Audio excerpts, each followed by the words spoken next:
निराधार राम.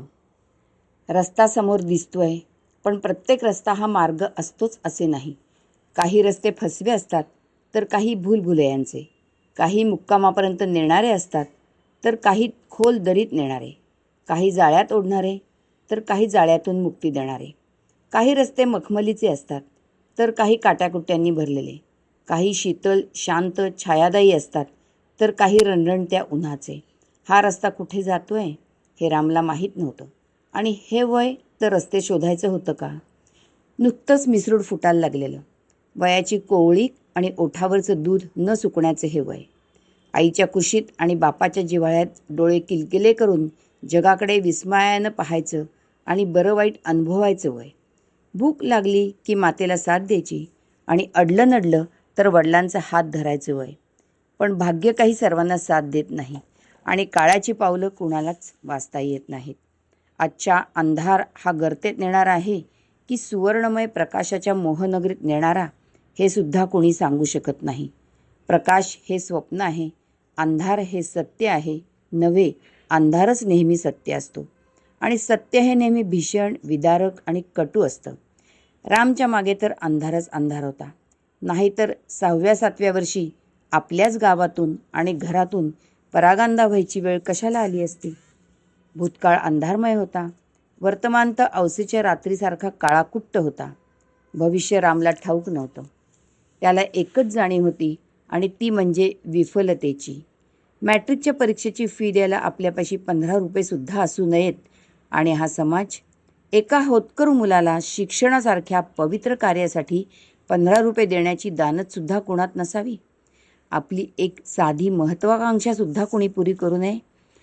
मग आता जगायचं कशासाठी? कुणासाठी? जगून करायचं काय?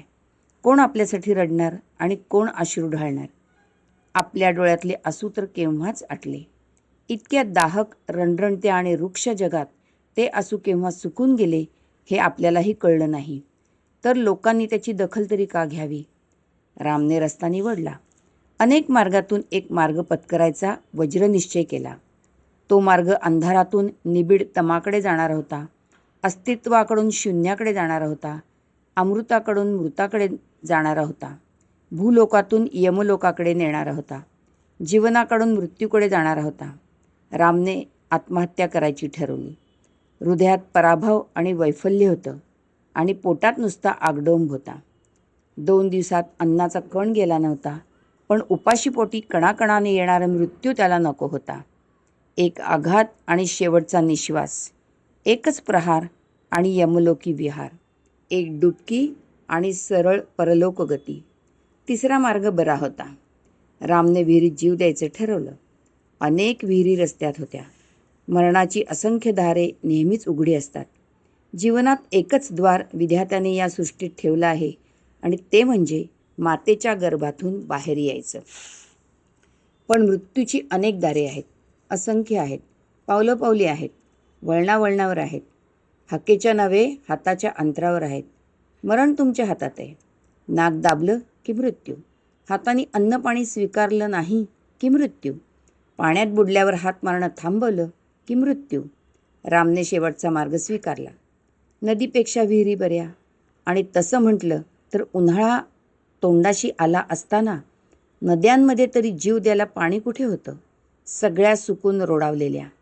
जीवनसरितांमध्ये देखील अश्रू ढाळण्यापुरते पाणी उरलेलं. शिवाय जिथे पाणी असणार तिथे माणसांची वर्दळ असायचीच. मग जगायला साथ न देणारा सामाजिक माणूस कुणाला तसा मरू देणार नव्हता. आत्महत्येच्या एका उडीमागे वाचवणाऱ्यांच्या 10 उड्या पडल्या असत्या. विहिरीत जीव देणं त्या मानाने सोपं आणि सरळ होतं. त्यातही शेतातल्या विहिरी तर यासाठी प्रसिद्धच होत्या. एकांत आणि अविवेक करायला व निश्चयापर्यंत यायला भरपूर अवधी देणाऱ्या. चालता चालता रामने अशीच शेतातली एकाट विहीर निवडली. माथ्यावरचा सूर्य कल्ला होता. आसपास कोणी कामकरी बाय स्त्रिया नव्हत्या की मुलं बाळं खेळत नव्हती. नाही म्हणाला विहिरीवर निवांत आणि सुखद सावली देणारा एक वटवृक्ष झुकलेला होता. राम त्या वटवृक्षाच्या सावलीत विहिरीच्या पाळीवर बसला आणि विहिरीत डोकावलं. 15 ते 20 हातांचा व्यास असलेली ती विहीर पाण्यानं तुडुंब भरली होती. निळशार पाणी, पाणी कसलं? ते दुसरं जीवनच होतं. रामने विहिरीत पाहिलं आणि विहिरीतल्या आपल्या प्रतिबिंबाकडे पाहिलं. पाहण्यालायक काहीच नव्हतं. आघात तसा प्रत्याघात, नाद तसा प्रतिनाद आणि बिंब तसे प्रतिबिंब. हा सृष्टीचा नियमच होता. अपवाद एकच होता, तो म्हणजे तारुण्याचा आणि त्यातही आरशातल्या प्रतिबिंबावर मोहित झालेल्या तरुणीचा. तारुण्याला मात्र प्रतिबिंबाचा मोह अनादी आणि दिक्कालातील पडत आलेला आहे. त्यातही बिंब जर एखाद्या लावण्य लतिकेचं असलं तर मग बघायलाच नको. तिच्या तर प्रतिबिंबालाही पंख फुटतात.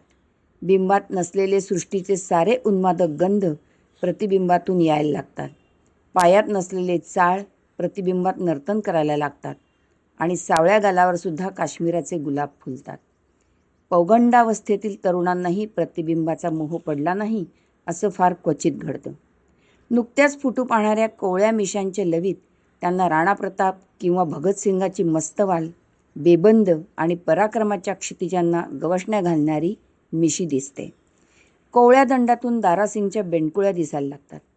विस्तारित होऊ घातलेल्या छातीच्या ठिकाणी वज्रासारखी, कोणत्याही आघातांना सहन करणारी आणि शिवरायाच्या ढालीसारखी छाती दिसते. रामसुद्धा तारुण्य आणि बालपणाच्या मध्यात पोहोचला होता. त्यालाही अशीच कोवळी मिशी फुटायला लागली होती. त्यानेही त्याचं प्रतिबिंब आरशात आणि जलाशयात अनेकदा पाहिलं होतं. पण त्याच्या मनात कधी असे सुखद स्वप्नावस्थेत नेणारे भाव प्रकटले नव्हते.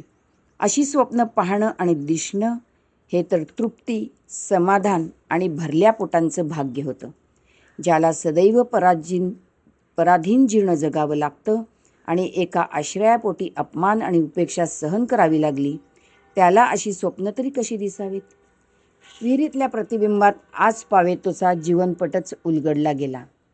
मृत्यूपूर्वी सारा जीवनपट डोळ्यासमोरून जातो असं रामनं कुठंतरी वाचलं होतं. तोच प्रत्यय रामला येत होता. आई तर रामला जन्म देताच काळाच्या अधीन झाली होती. तिची माया तर जाऊच द्या, पण चेहरासुद्धा आठवायचं त्याचं वय नव्हतं. जन्मानंतर रामला त्याच्या सावत्राईनं रस्त्यावरच्या कचऱ्याच्या कुंडीत टाकून दिलं होतं. बहीण 2 वर्षांनी आईला आणि वडील 5व्या वर्षी रामला चुलत्याच्या पदरात टाकून पत्नीला भेटायला स्वर्गस्थ झाले.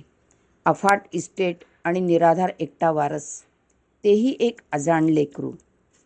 जगात कंस मामांना कमी नव्हती, तशी कंसांची वृत्ती असलेल्या काकांची पण कमतरता नव्हती. रामचं लालन पालन करणं तर दूर, पण काकाची बुद्धी फिरली. प्रॉपर्टीच्या मोहापुढे कर्तव्याची आठवण राहायला काका काही सत्ययुगातले नव्हते. कलियुगातला कली ह्या संधीचीच वाट पाहत असतो. त्याने काकांना फितवलं आणि बिघडवलं. काकांना नव्हे, प्रति राघोबादादांना राम डोळ्यासमोर सुद्धा चालेनासा झाला. त्यांच्यात एकटा कलीच नाही तर कंस, दुःशासन, शकुनी आणि ध्रुवाला परागंद करणारा उत्तानपाद एकाच वेळी शिरले. वयाच्या 5व्या वर्षी त्यांनी रामला घराबाहेर हाकलून दिलं. हाकलून दिलं काय आणि घर सोडण्यालायक परिस्थिती निर्माण केली काय? परिणाम एकच होता. मारून बदडूनही राम घर सोडून जात नाही असं पाहून काकाने रामला कोंडूनच ठेवलं. 4-5 दिवस त्याला अन्नपाणीही विचारलं नाही की दार उघडून पाहिलं नाही. अपेक्षा ही की भुकेने तडफडून रामने इहलोक सोडावा. 6व्या वर्षी काकाने गोडाऊनचं दार उघडलं आणि भूत पाहतो की काय या भीतीने तो किंचाळलाच. राम, तू जिवंत कसा? काका, तुम्ही मला अन्नपाणी दिलं नाही, पण इथे आंब्याचे माच लावले आहेत हे मात्र विसरलात.